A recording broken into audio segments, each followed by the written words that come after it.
예, 시황맨의 주식 이야기. 오늘은 에너지 가격, 천연가스 가격, 뭐 국제유가 왜 올라가는지 뭐 이 내용들을 좀 이야기를 해보려고 하는데요. 뭐 너무 깊이 있게 하거나 뭐 꼼꼼하게 이것저것 다 뒤져서 하면 너무 복잡하니까 최대한 이제 간단하고 기본적인 내용들 중심으로 좀 쉽게 이해되게 설명을 드리도록 하겠습니다. 우선 뭐 유가도 그렇고 특히 이제 천연가스 가격이 최근에 왜 이렇게 올라가는지부터 이유를 살펴보면 뭐 기본적인 내용으로 봤을 때는 우선 뭐 예상보다 수요 회복이 빨랐다.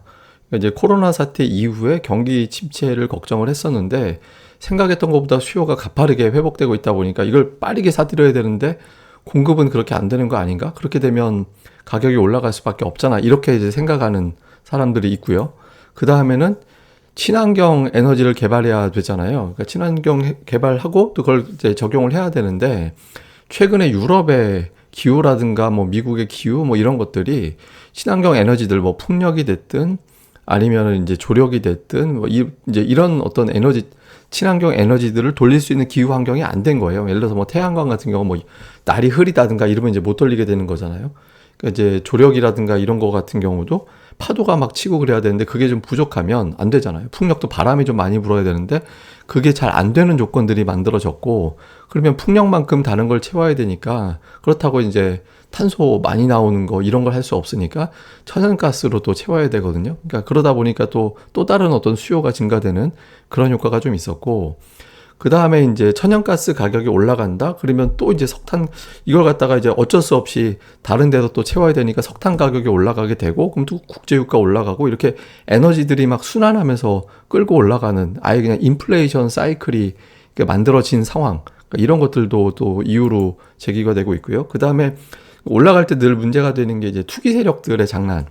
우리가 이제 투기 세력들이 이거 매수 포지션 상승 방향으로 베팅을 해버리면 막 악재 같은 거 나올 때 굉장히 민감하게 선물 거래를 그렇게 이제 만들어 버리면서 이게 쭉쭉 밀고 올라가는 형태가 돼 버리면 또 현물에서도 아무래도 영향을 받을 수밖에 없는 그런 상황이 생기거든요. 그래서 투기 세력들이 개입된 측면도 좀 있다. 이렇게 봐야 되고 그다음에 이제 노드스트림 2 이게 이제 러시아에서 독일로 가스관 연결하는 거잖아요. 그러니까 이게 이제 아직까지 승인이 안 되고 있죠. 그러니까 이게 승인되기 위해서 이거 돼서 이제 공급량이 확 늘어나면 가격이 떨어질 텐데 이게 승인이 안 되네. 그래서 이걸 승인시키기 위한 무력 시위도 일부 좀 영향을 준 거 아니냐. 그러니까 이런 어떤 의견들이 있습니다. 제가 뭐 설명을 조금씩 드려야 될 사안들인데 우선 뭐 풍력 쪽으로 보면 영국의 풍력 발전량이거든요. 그러니까 잘 보시면 확실히 조금 줄어들어 있잖아요. 이 바람이 좀 덜 분대요.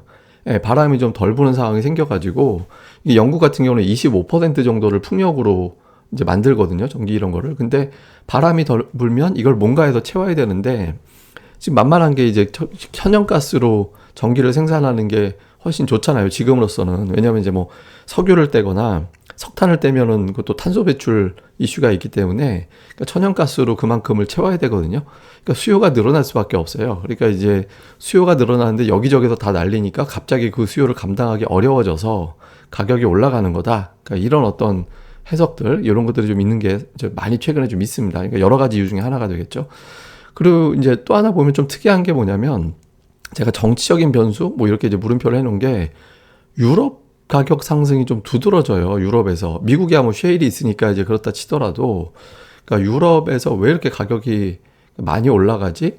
이게 이제 좀 특이하거든요. 그러면 잘 생각해 보면 유럽은 절반 정도를 러시아에서 공급을 합니다. 그러니까 러시아에서 가스가 많이 나게 전 세계에서 가장 많이 수출하는 나라잖아요. 그러니까 가까이 있으니까 이제 러시아에서 공급을 하는데 그럼 러시아에서 생산량이 줄어들었나? 이렇게 보면 안 그래요. 러시아 생산량을 보면 올해 들어서 이 계절적인 것 때문에 여름 가면 줄고 추워지면 늘고 이렇게 되겠죠. 근데 평균치보다 많아요, 지금. 러시아에서 적게 생산하는 게 아니고요. 그리고 러시아의 최대 기업에서도 생산량을 지금은 계속해서 늘리고 있습니다. 그러니까 작년 대비 그러니까 생산량이 적어서 공급이 부족한 게 아니에요. 그럼 이제 러시아가 왜 저렇게 하고 있을까 생각을 해보면 우선 이제 일종의 뭐 여기 이제 그 보복이라는 표현이 나온 게 이제 왜 보복이라는 단어가 들어오냐면 예전에 이제 러시아에서 장기 계약을 국가들별로 했거든요. 최대한 25년. 한 25년 정도 장기 계약을 했었는데 이거를 갖다가 이제 단기 계약으로 바꿔버린 거. 계약을 다 해지해버리고 유럽 국가들의 상당수들이 장기 계약했다가 괜히 러시아한테 끌려다니면 안 되니까 해지 그리고 단기 계약을 하거나 현물 그때그때 그냥 필요할 때 구매해서 사서 쓰는 형태로 가야 된다. 그러니까 이렇게 해버린 거예요. 이렇게 이제 해버리니까 러시아 입장에서는 이걸 장기 계약해야 자기네들도 안정적으로 어떤 돈을 벌 수 있고, 그 다음에 이제 또 한 가지는 이제 영향력도 좀, 이 가스, 원자재 이런 거 갖고 있는 게 상당히 또 무기가 되잖아요. 이걸 갖다가 이제 자기네들이 무기화 시켜가지고 좀 가려고 하는데, 유럽 국가들이 저렇게 해버리니까 이제 이번 기회에 그냥 확실히 이제 뭔가 좀 버릇을 고쳐놔야 되는 거 아닌가? 이런 생각도 아마 일부 있지 않을까? 이렇게 보는 거죠. 그래서 현재까지로는 유럽 국가들은 대책이 나올 수가 없죠. 왜냐하면 자체적으로 생산할 수 있는 규모가 많지 않기 때문에, 뭐 각국마다 보면 예를 들어서 프랑스는 원전을 늘리겠다 막 이러고 늘려야 된다 이런 주장하고 있는데, 독일은 또 탈원전이잖아요. 스페인은 천연가스를 공동 구매하자 여러 군데 거래소 만들어서. 근데 이걸 또 독일이나 네덜란드, 벨기에 이런 데서는 또 반대를 해요. 그러니까 공동 구매 자체가 또 성립이 안 되는 거죠. 그러면 이제 이렇게 됐을 때 가장 눈에 또 띄게 게 뭐냐면, 이게 이제 그 노드 스트림이라고도 하고 노르트 스트림 2라고도 하는데, 이 러시아에서부터 독일까지 가스관을 이제 지금 다 됐습니다. 연결은 다 된 상태고, 틀어서 공급만 시작하면 돼요. 예, 이거 공급만 시작하면 되는데, 이게 이제 공사 비용이 13조 원, 우리나라 돈으로 950억 유로, 그러니까 13조 원 정도 들어갔고, 돈을 반반씩 독일 반, 그러니까 러시아 반 이렇게 돼가지고 저걸 뚫어놨거든요. 그럼 이제 독일에다가 넣어가지고 공급을 해서 그걸 갖다 틀어서 이제 팔면 되는 거잖아요. 예, 근데 이게 이제 지금 쉽지 않다라는 거죠. 이게 나오는 게 이제 왜 미국이 당장 반대하는 것도 있고, 이게 이것만 뚫리면은 유럽은 이제 숨통이 확 트이거든요. 그러니까 유럽 연간 수요의 4분의 1을 수송할 수 있는 규모거든요. 그러니까 지금 독일 입장에서는 득이죠. 이것만 되면. 왜냐하면 신재생 에너지를 최대한 어떤 그 독일이 탈원전이기 때문에 신재생 에너지로 그걸 갖다가 채우려고 하고 있거든요. 근데 그게 자리 잡을 때까지는 천연가스로 대체할 수 있잖아요. 예, 그리고 그래서 이제 자국에도 좋고, 그 다음에 또 하나는 뭐냐면 자기네들의 도착이 여기서 딱 돼서 또 파이프를 연결을 해요. 유럽 각국에다가. 그러면은 여기 들렸다가 러시아 거를 여기서 들렸다가 다른 국가들로 또 공급이 될 수 있잖아요. 그럼 러시아 수출을 도와주고 수수료 수입을 또 얻을 수 있잖아요. 그럼 이제 다른 국가들도 유조선, 그러니까 LNG 선에다가 담아서 오는 것보다 파이프가 훨씬 더 싸게 먹히기 때문에 다른 나라들도 이제 마다할 이유가 별로 없는 거죠.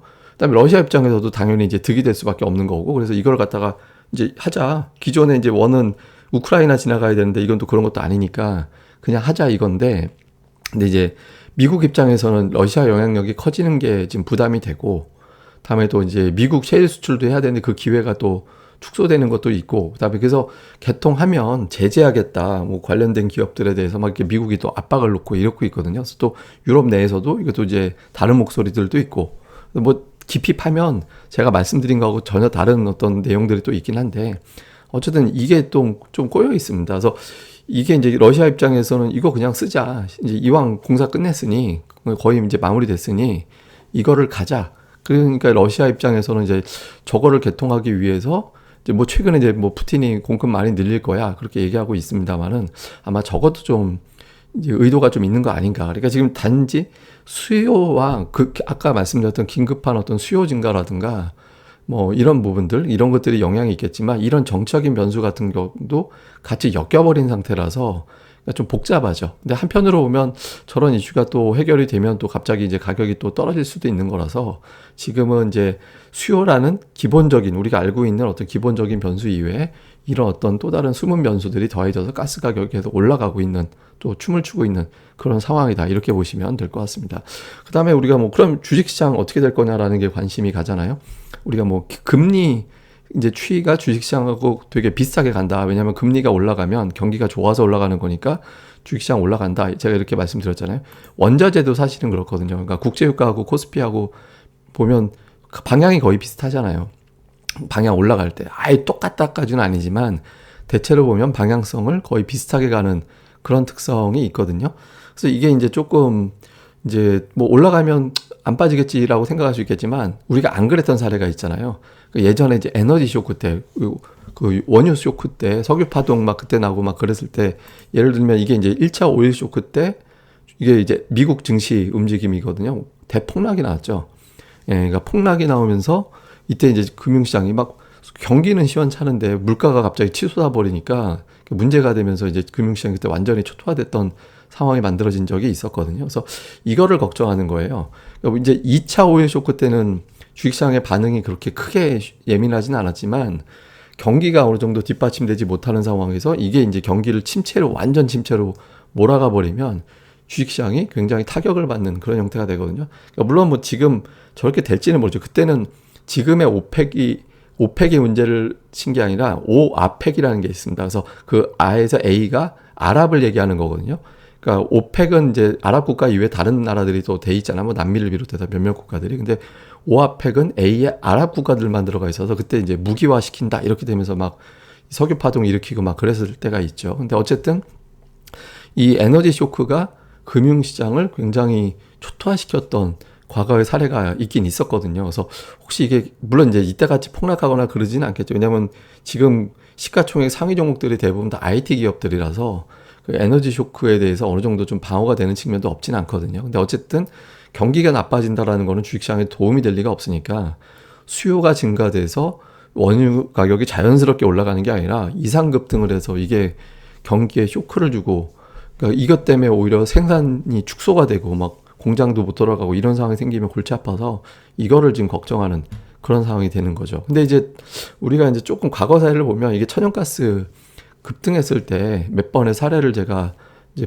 그래프로 봤거든요. 1990년대 이후부터 이제 천연가스의 장기 추이를 좀 봤는데 이 보시면 이렇게 이제 올라가는 과정들이 있잖아요. 확 하고 이제 뾰족하게 올라갔다 뚝 떨어지는 그러니까 올라갔다 정지되는 경우가 없었어요. 올라갔다 뚝 떨어지고 했는데 이 기간이 이때 이제 2000년도 전후에서 12개월, 그다음에 2005년 막 이때 이후부터 나왔던 게 한 4개월 정도, 그 다음에 또 나왔던 게 한 6개월 정도 이때였거든요. 그러니까 대체로 그러니까 상승하는 게 어떻게 따지는 거냐면 요 이제 저점이 딱 시작되고 쭉 꼭대기 나왔을 때, 또 요 저점에서부터 꼭대기 나왔을 때, 요 구간에서 꼭대기까지 올라갔을 때, 요 기간을 제가 산정을 한 거거든요. 그러니까 저게 이제 6개월, 그러니까 12개월 간 적이 이제 2000년대 초반에 있었지만 나머지 두 번의 사례는 4개월하고 6개월로 끝났어요. 그러니까 지금이 몇 개월 차냐면 지금 4개월 됐거든요. 5월인가부터 이제 6월 그때 시작됐으니까 6월인가요? 5월인가요? 그때 시작됐으니까 지금 한 4개월 정도 됐거든요. 그래서 이전 사례로 보면 과거 사례대로 될지 안 될지 모르겠습니다만 이제 저게 이제 과거 때 이게 영원히 계속 무한정 올라가거나 그러진 않았거든요. 예전에 2007년인가요? 8년도에 국제유가 막 WTI 150달러 막 가고 그럴 때 연말까지 200달러 간다라고 그랬었거든요. 근데 그때가 이제 정점이 되면서 꺾여서 엄청나게 폭락을 했었잖아요. 그리고 우리가 이제 작년에 마이너스 유가도 본 적이 있었죠. 왜냐하면 이게 저런 식으로 올라갈 때는 단지 수요 공급의 문제가 아니라 투기 세력들이 개입해서 끌어올리는 선물 가격에 영향을 준 거라서 반대 포지션이 바뀌면서 또 끌어내리는 그런 상황이 또 연출이 되거든요. 그래서 지금 이제 요 사례대로 본다라면 무한정 올라가지는 않을 거니까 어느 날 어느 것이 계기가 돼서 빠질 거냐. 그러니까 우리는 이제 이왕이면 이제 지금쯤 돼서 이제 빠졌으면 좋겠는 거고, 이제 뭐 어떤 정적인 변수라든가 뭐 이런 것들에 의해서 또 이제 코로나 상황도 변수가 되겠죠. 그래서 이런 것들 때문에 이제 또 변수가 돼서 어느 시점에서 또 꺾일 수도 있는데 그게 이제 단기냐, 길어져서 더 타격을 주느냐. 그러니까 이게 이제 중요하다라고 봐야겠죠. 그래서 하여튼 저는 가급적이면 제 예상이라든가 이런 거보다는 데이터 중심으로 보여드려서 이거 가지고 여러분들이 좀 이해하시면 어떨까.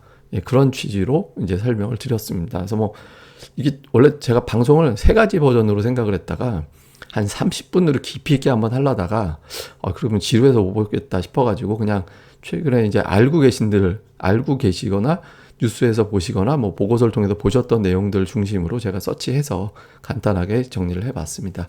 예, 그럼 이제 천연가스 급등한 사례들 내용은 이제 이렇게 마무리하고요. 다음 기회에 다른 내용들로 또 설명을 드리겠습니다. 예, 그리고 또 꼭 구독하기 그리고 이제 좋아요 버튼 꼭 좀 부탁드리겠습니다. 감사합니다.